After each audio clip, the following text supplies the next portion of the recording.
You don't know me. You don't know my life. Ah! Huh? What are you doing? I was vlogging. You're what? I was vlogging. Oh. Until these dogs decided to rudely interrupt me. But they had to announce your arrival. Oh.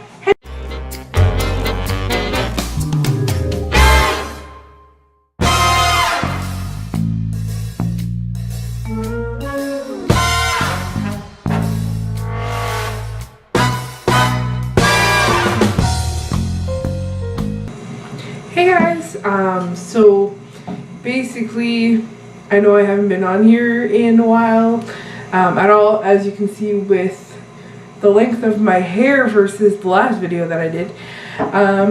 So basically, life has been busy, health issues, moving, new roommate, work, and basically a lot of stuff.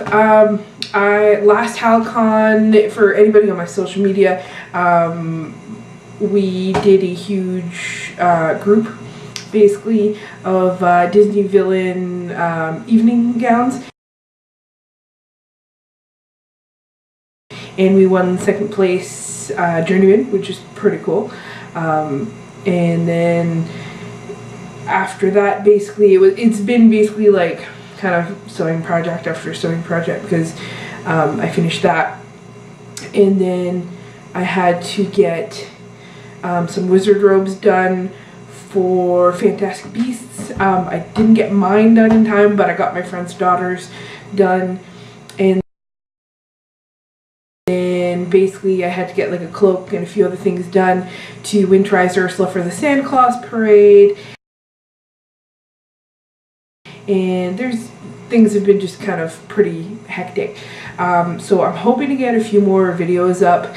A lot of them might be like vlogs of like, but still like crafty thing vlogs. And you guys can just let me know if you want me to keep doing these kinds of videos, or like what kind of content you want to see.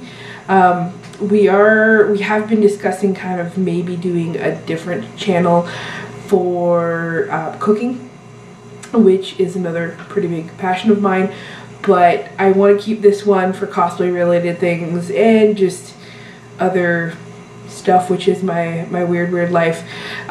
Let's get on to what I'm discussing right now.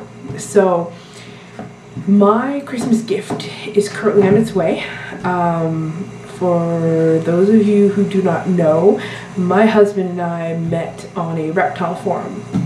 So reptiles, like snakes and lizards, and for many years we rescued some snakes and bred others, not the twain meat, but the last 2 years we have not had any reptiles at all, which is kind of very weird for us, and very like, it kind of felt like something was missing in my life. So for this Christmas, hubby agreed to buy me a corn snake. So that is currently what's on its way here, which completely, well, random, but still in the same discussion. It's amazing what 2 years out of the hobby has done, because I could not find anybody. All the breeders in Canada that I knew of are all gone. There's not a single one that's still around. And like everywhere is looking for specific morphs, specific colors. Basically all of them are breeding Tesseras. It seems to be the in thing. And they're... What? Okay. So basically everybody seems to be breeding like Tesseras, which is a type of morph. They're like, don't get me wrong, they're very pretty, but they're not what I wanted. And basically I don't want to get into breeding a pile of snakes again. I don't want a pile of snakes. If I'm gonna get snakes again, which I am, I want either one individual or maybe a pair. And if I get a pair, it'll be something that has been interesting me for years, and it'll stick to that pair. So I wanted something with the caramel jean. So basically I decided on a Gold Dust Motley, which is Ultra Mel with caramel and Motley. And she is gorgeous. I'm pretty excited to get her home. And MT Exotics. And they are in Kamloops, BC. And so that's the only downside to getting there. She is shipping in winter using FedEx, and because it's from Kamloops, it's 2 days to get delivered. So because it's not 24 hours, they can't guarantee me live arrival. For those who have no experience with this, I'm sure you're all like, what? But it's normal, and like unless something ridiculous happens, she will be fine with the shipping. I've dealt with shipping with snakes for a long time. I'm pretty excited. He did give me a little bit more information about where her parents come from. They actually were bred by Don Suttenberg, who is a pretty big corn breeder in the States. Anytime you hear about like some of the bigger corn breeders, Don Suttenberg and Kathy Love are usually some of the names that you hear. So that was pretty exciting. And anyway, so I'm excited. She's arriving tomorrow. So right now, it was a little bit faster than we were initially anticipating. So right now, I'm basically setting up what would probably be considered either a quarantine or hospital tank, basically. It's basically, this is what's going to be it. Like, I'm going to put her in this for now, maybe for a week or so, just so I can keep an eye out, see if there's any mites or anything, which I mean, I doubt, but I mean, mites happen, and if it is, it wouldn't be the first time that I've dealt with it, and it would take no time. But you should always, it doesn't matter how reputable your breeder is and how awesome they are, you should always keep an eye out for mites.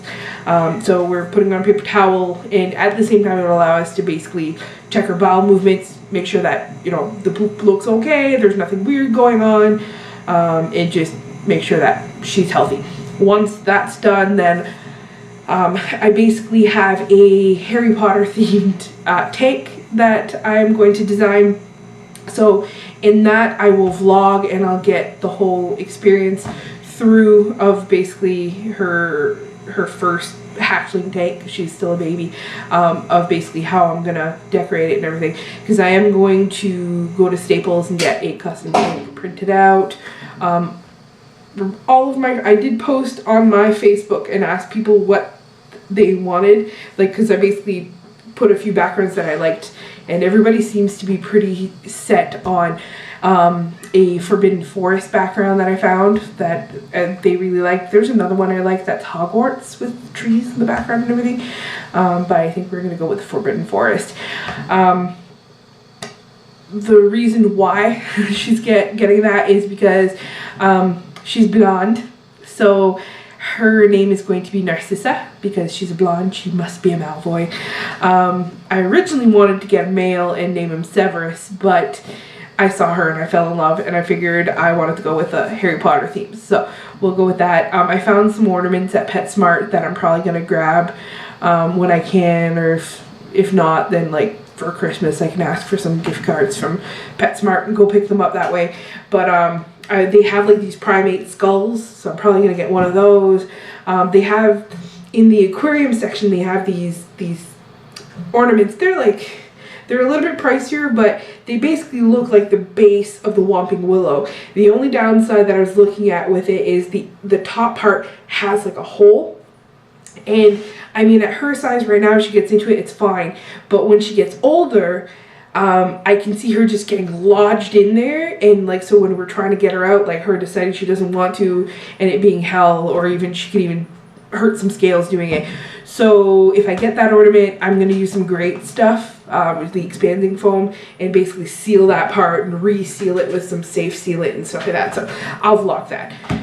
But now we're gonna.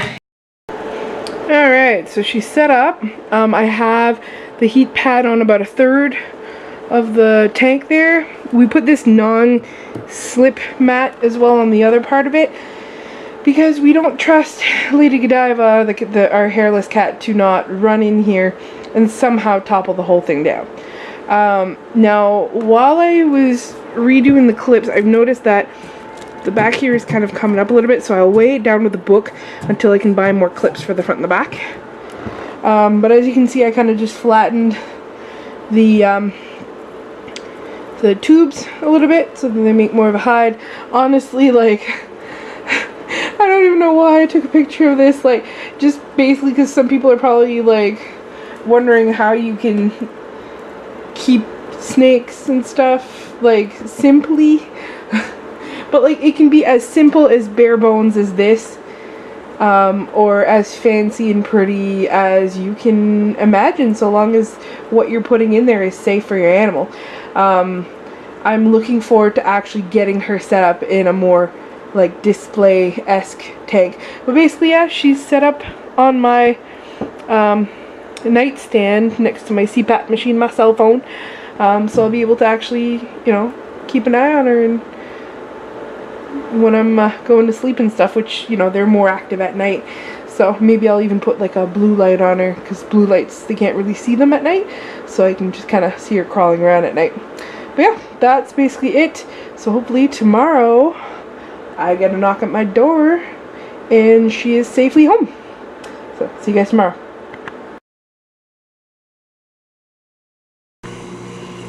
Alright, so look what got arrived here. I'm just gonna go over this quickly because somebody was really surprised about it. But yes, you can ship via FedEx.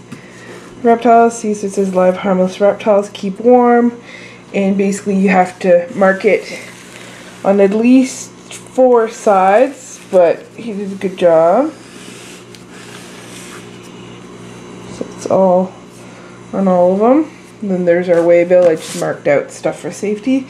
Al, you coming?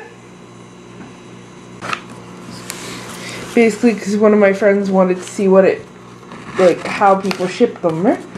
So, plus this is going to be a review for the reptile breeder too.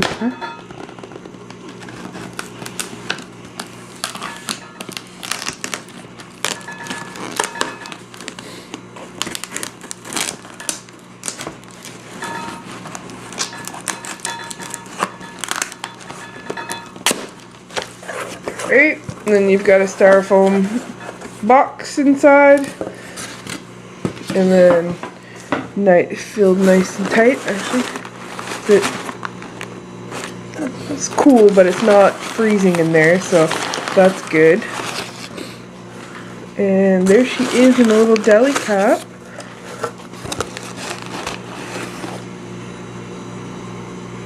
She looks alive.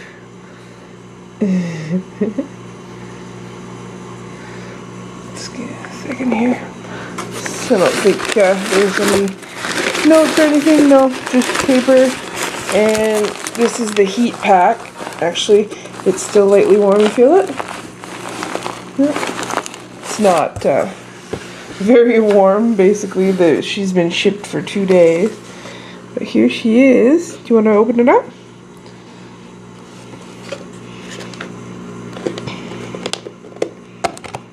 Look at her.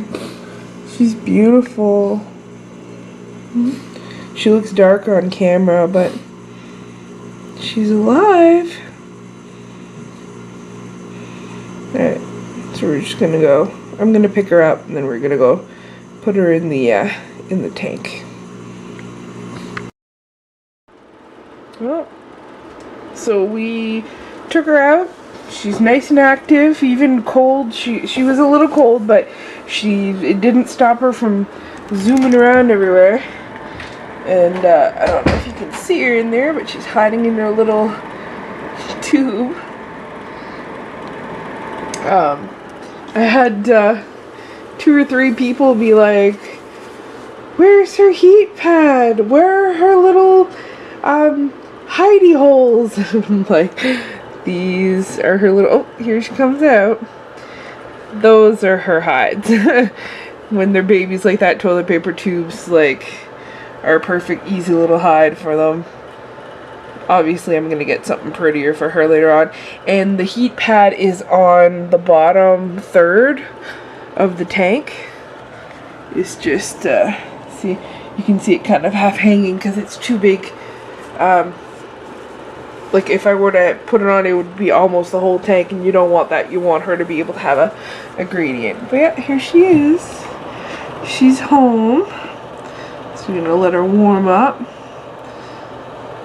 And I gotta go put some water in here too. I didn't want to put water in there until she was actually in, so. But yeah. There's my little Narcissa.